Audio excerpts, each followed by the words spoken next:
I still remember the day my aunt passed away.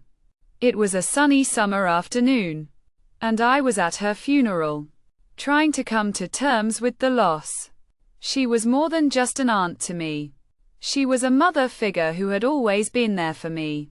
As I stood by her grave, I couldn't help but feel a deep sense of emptiness. The days that followed were a blur of grief and sadness, but nothing could have prepared me for what was to come. It started with a phone call.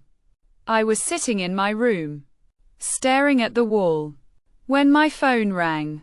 I hesitated for a moment before answering it, hoping it wasn't another condolence call from a distant relative.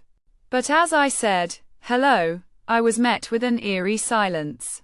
At first, I thought it was a wrong number or a telemarketer. But then I heard a faint whisper. It was a soft, raspy voice that sent shivers down my spine.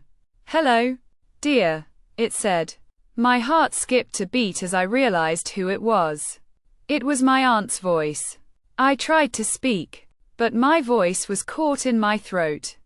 The line went dead, and I was left staring at my phone in horror. I tried to convince myself it was just my imagination playing tricks on me. But deep down, I knew it was real. The calls continued, each one more unsettling than the last. My aunt's voice would whisper my name, or sometimes just breathe heavily into the phone. I started to feel like I was being watched, like she was still with me, trying to communicate something. I began to dread the sound of my phone ringing, never knowing when it would be her on the other end. I tried to avoid answering it, but the calls kept coming. One night, I woke up to the sound of my phone ringing. I lay in bed, frozen with fear, as my aunt's voice whispered my name. I knew I had to answer it, to know what she wanted. As I picked up the phone, I felt a chill run down my spine. "What do you want, Aunt?" I asked, trying to keep my voice steady. The line was silent for a moment, and then I heard her whisper, "I'm not at peace."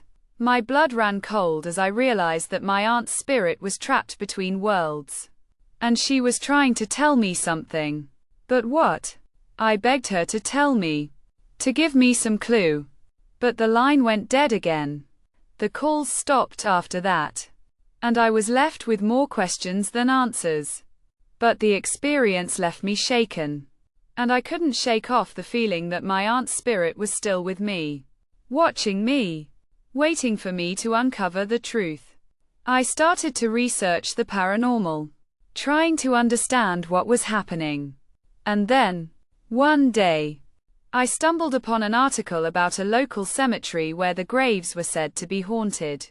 As I scrolled through the list of names, my heart stopped when I saw my aunt's name.